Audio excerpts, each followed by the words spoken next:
ఏంది మీ ఉద్దేశం? కౌశిక్ గారు సార్ ఇప్పుడు అమ్మ పెట్టదంటే అడుక్కునేదంట భారతీయ జనతా పార్టీ. నాకు అర్థం కాక మీ కుంభమేళకు జాతీయ హోదా ఇచ్చిరు, మన సమ్మక్క సారకి ఎందుకు ఇవ్వలేదు? మీరు మహారాష్ట్ర ఎందుకు ఎలక్షన్ పెడుతున్నారు? మరి ఇప్పుడు మీరు మహారాష్ట్ర నుంచి కూడా వస్తారు ఇక్కడికి సమ్మక్క సారక్క దగ్గర ఎందుకు ఎలక్షన్ పెట్టారు? మరి అక్కడ అంటే భారతీయ జనతా పార్టీ చేస్తే కరెక్ట్, కాంగ్రెస్ పార్టీ చేస్తే తప్పైనా? మీరు ఒక ప్రొఫెసర్ అయ్యండి. అదే కాకుండా సార్ ఇంత చెప్తున్నా Bharatiya Janata party BRS party పోయింది సార్ 2020లో హైదరాబాద్ లో నోటిఫికేషన్ ఇచ్చింది సార్. ఎట్లా ఇచ్చింది సార్? ఒకసారి హైదరాబాద్ లో విపరీతంగా వర్షాలు పడితే మీరు 17వ తారీఖు నోటిఫికేషన్ ఇస్తారు, 18వ తారీఖు నుంచి చూడండి, ఒకసారి చెక్ చేసుకోండి. నామినేషన్ ఆగండి, మీరు దేశీయ మీరు టీఆర్ఎస్ మీరు ఎంపీగా పనిచేసి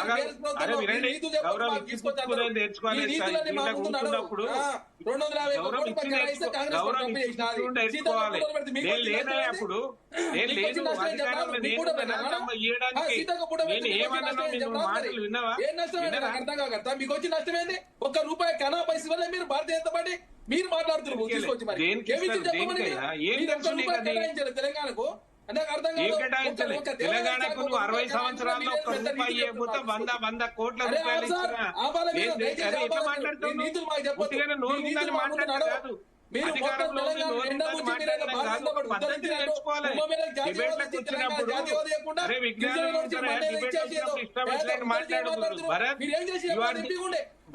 సీతారామయ్య గారు మళ్ళీ ఒక్క నిమిషం చరణ్ గారు మాట్లాడినటువంటి తర్వాత మీకు అవకాశం.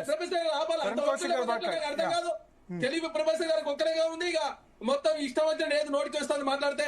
సార్ ఒకసారి మీరు ఛార్జీ పెట్టి ఉంటే దగ్గర ఉంటే ఓపెన్ చేసుకోవాలా. ఈ ఆనాడు శరత్ గారు కూడా బీఆర్ఎస్ ప్రభుత్వం నూరాట వారు కూడా మరి ఆనాడు కేశవ్ గారిని ప్రశ్నించారు కదా సార్. మీరు 2020లో జిహెచ్ఎంసీ నోటిఫికేషన్ ఇచ్చినప్పుడు మీరు ప్రశ్నించండి. అది ఎట్లా ఇచ్చారో ఇది ఎట్లే ఉంది, ఒకసారి చెక్ చేసుకోండి. నవంబర్ 17 నోటిఫికేషన్ వస్తుంది. నామినేషన్ల స్వీకరణ ఎప్పుడు 18 నుంచి 20 వరకు 3 రోజులు ఇచ్చారు. సేమ్ ఇది కూడా ఎట్లే ఇచ్చారు.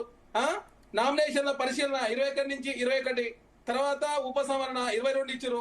పోలింగ్ తేదీ 1, ఫలితాలు వెల్లడి 4. మరి ఎట్లా ఇచ్చారు సార్? బీఆర్ఎస్ పార్టీ ఆయన చేస్తేనేమో కరెక్ట్.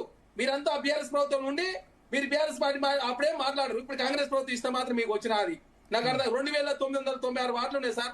5 మంది పోటీ చేసిన ఎంత అవుతుంది సార్? 14,980 మంది.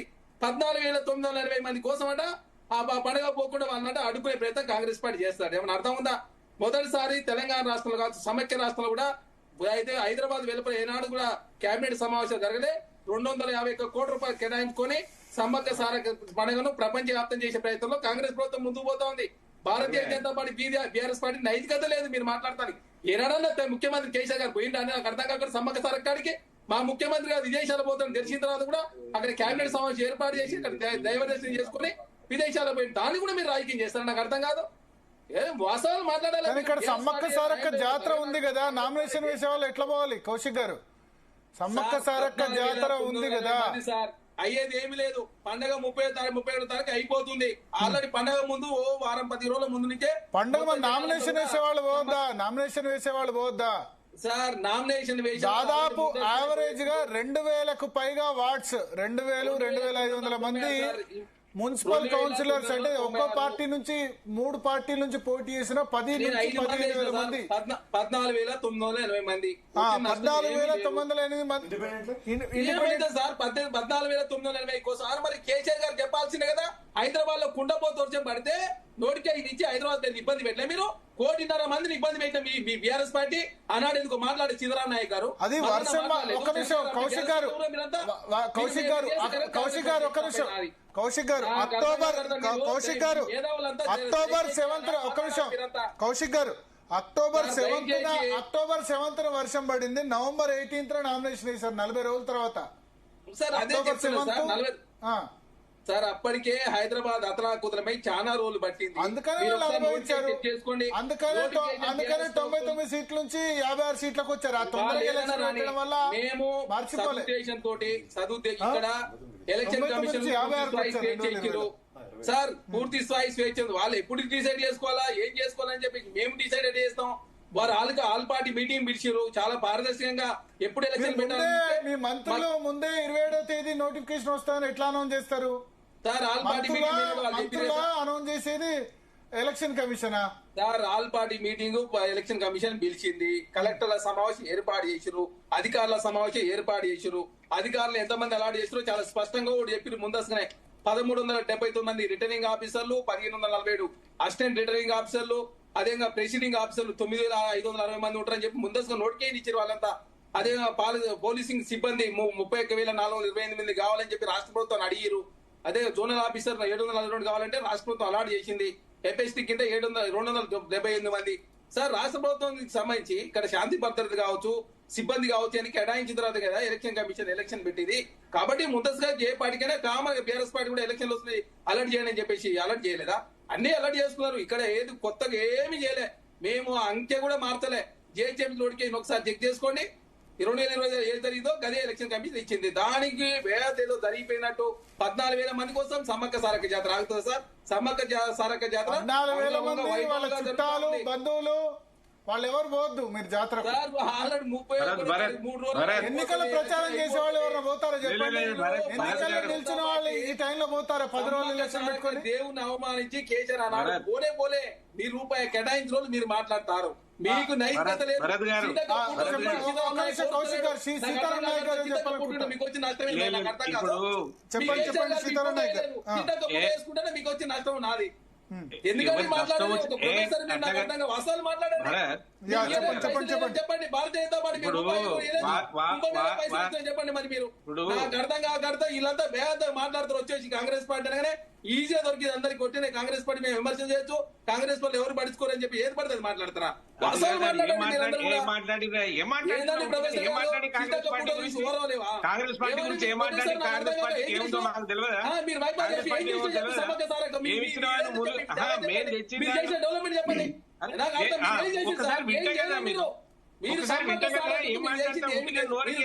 మాట్లాడి బంద్ చేయండి.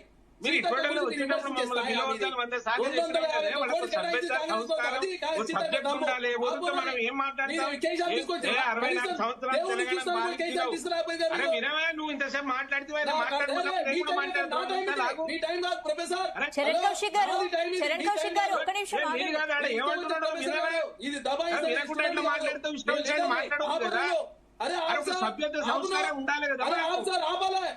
చరణ్ కౌశిక్ గారు ఒక్క నిమిషం ఆగండి. మీరు ఆగండి, ఒక్క నిమిషం ఆగండి. చరణ్ కౌశిక్ గారు ఒక్క నిమిషం. సీతారాం నాయక్ గారు మాట్లాడారు.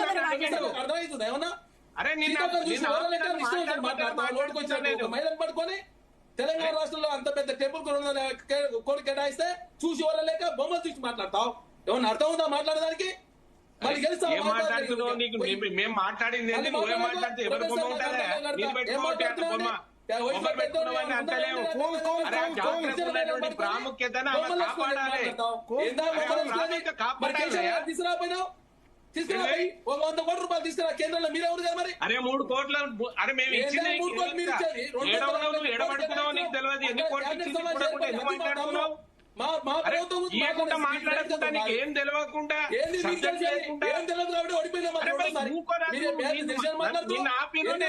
ఏమి ఇచ్చారు అన్నది ఏందే మీరు ఇచ్చింది?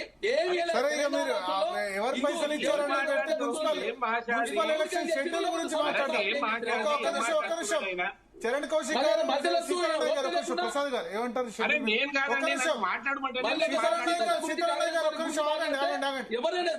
కౌశిక్ ఆగండి ఒక్క నిమిషం. ఒక్క నిమిషం.